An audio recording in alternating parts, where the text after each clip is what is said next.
നേമത്ത് വി ശിവൻകുട്ടിക്ക് പിന്തുണ പ്രഖ്യാപിച്ചത് LDF ആവശ്യപ്പെട്ടതിന്റെ അടിസ്ഥാനത്തിലെന്ന SDPI വർഗീയ പാർട്ടികളുടെ പിന്തുണ വേണ്ടെന്ന മുഖ്യമന്ത്രിയുടെ പ്രസ്താവന സ്വാഗതാർഹമെന്നും SDPI വർഗീയ പാർട്ടി അല്ലെന്നും സംസ്ഥാന പ്രസിഡന്റ് CPA ലത്തീഫ് പറഞ്ഞു. ഞങ്ങൾ വർഗീയ പാർട്ടി അല്ലല്ലോ. വർഗീയ പാർട്ടികളുടെ വോട്ട് വേണ്ട എന്ന് മുഖ്യമന്ത്രി പറയാൻ ഞങ്ങൾ സ്വാഗതം ചെയ്യുന്നു. ഞങ്ങൾ വർഗീയ പാർട്ടിയല്ല.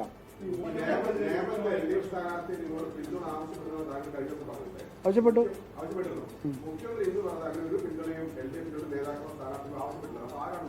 അല്ല നോണല്ല, അതിപ്പോ മണ്ഡലം തലത്തില് സ്ഥാനാർത്ഥികൾ പലരും ആവശ്യപ്പെടുമല്ലോ. അതൊരു പാർട്ടിയുടെ പോളിസിയുടെ ഭാഗമായി ആകണമെന്നില്ല.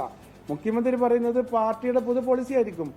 അവിടെ നേമത്ത് നമ്മൾ അവിടെ പ്രാദേശിക തലങ്ങളിൽ നമ്മുടെ പ്രവർത്തകന്മാർ വളരെ ലൈവായുള്ള പൊതുപ്രവർത്തകരാണ്. അവരോട് അദ്ദേഹം ആവശ്യപ്പെട്ടിട്ടുണ്ടാകും. അത് എല്ലാവരും സ്ഥാനാർത്ഥികളൊക്കെ പൊതുസമൂഹത്തിൽ ആവശ്യപ്പെടുമല്ലോ. ആ ആവശ്യപ്പെടുന്നത് ഞങ്ങൾ പരിഗണനക്കെടുത്തു എന്നതേ ഉള്ളൂ. അല്ലാതെ അതൊരു CPM-ന്റെ ഔദ്യോഗിക ഡിമാൻഡോ അതല്ലെങ്കിൽ LDF-ന്റെ ഔദ്യോഗിക ഡിമാൻഡോ അല്ല. ആ സ്ഥാനാർത്ഥികൾക്ക് എല്ലായിടത്തും ഉണ്ടല്ലോ. ഇപ്പോൾ സ്ഥാനാർത്ഥികൾ ആവശ്യപ്പെടുന്നു. മഞ്ചേശ്വരത്ത് UDF-ന് പിന്തുണ നൽകണമെങ്കിൽ VD സതീശൻ നിലപാട് മാറ്റണം. KC വേണുഗോപാൽ SDPI വോട്ട് സ്വീകരിക്കും എന്ന് പറയുന്നു. SDPI വോട്ട് വേണ്ടെന്ന VD സതീശൻ നിലപാട് കോൺഗ്രസിന്റെ പോളിസിയാണോ എന്നും CPI ലത്തീഫ് ചോദിച്ചു. ശ്രീത്തുണ്ട് തിരുവനന്തപുരത്ത് കൂടുതൽ വിവരങ്ങളുമായി. ശ്രീത്ത്, SDPI-യുമായി ബന്ധപ്പെട്ട ചർച്ചകൾ കഴിഞ്ഞ ദിവസങ്ങളിലൊക്കെയും സജീവമാണ്. ഇപ്പോൾ SDPI മറുപടിയുമായി എത്തുന്നു. ആർക്ക് പിന്തുണ നൽകണമെന്നതിൽ ഒരു ഔദ്യോഗിക പ്രഖ്യാപനം ഇല്ലെങ്കിലും പലയിടത്തെ നീക്കുപോക്കുകളെ കുറിച്ച് SDPI പരാമർശിക്കുന്നുണ്ടല്ലേ? അസിതാൻ, സംസ്ഥാനത്തെ 140 നിയോജക മണ്ഡലങ്ങളിൽ SDPI സ്ഥാനാർത്ഥികൾ മത്സരിക്കുന്നത് 45 സീറ്റുകളിൽ മാത്രമാണ്. 95 ഇടങ്ങളിൽ SDPI സ്ഥാനാർത്ഥികളെ നിർത്തിയിട്ടില്ല.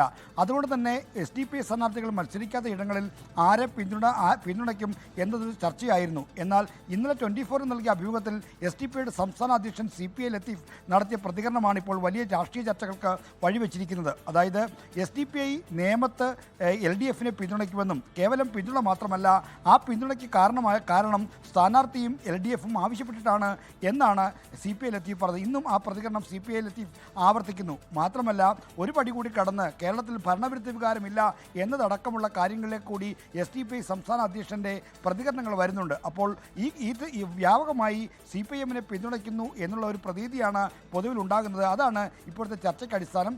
എന്തായാലും SDPI ഈ നിയമത്തടക്കമുള്ള പിന്തുണ LDF പിന്തുണ സ്വീകരിക്കുമ്പോൾ അത് മറുവശത്ത് പ്രതികരണങ്ങൾ ഉണ്ടാക്കും, ചലനങ്ങൾ ഉണ്ടാക്കുമെന്ന് കരുതുന്നുണ്ട്. അതുകൊണ്ട് തന്നെ ഈ രാഷ്ട്രീയ നീക്കം അപകടമാണെന്ന് പറയുന്നു. ഈ SDPI വർഗീയ കക്ഷിയല്ല എന്ന് സംസ്ഥാന അധ്യക്ഷൻ CPA ലത്തീഫ് പറയുന്നുണ്ടെങ്കിലും ഇതുപര്യന്തമുള്ള CPM-ന്റെ SDPI പറ്റിയുള്ള നിരീക്ഷണവും വിലയിരുത്തലും തീവ്ര വർഗീയ സ്വഭാവമുള്ള സംഘടന എന്ന് തന്നെയാണ്.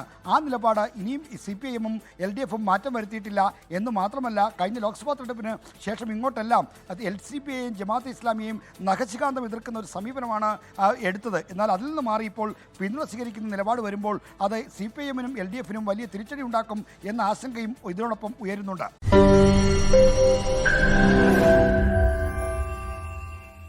ലോകത്തെവിടെയായാലും ഏത് സമയത്തും 24 വാർത്തകളും ഓഗ്മെന്റഡ് റിയാലിറ്റി പാക്കേജുകളും എക്സ്പ്ലെയിനറുകളും വിശദമായി കാണാൻ ഞങ്ങളുടെ YouTube ചാനൽ നിങ്ങൾക്ക് സബ്സ്ക്രൈബ് ചെയ്യാം.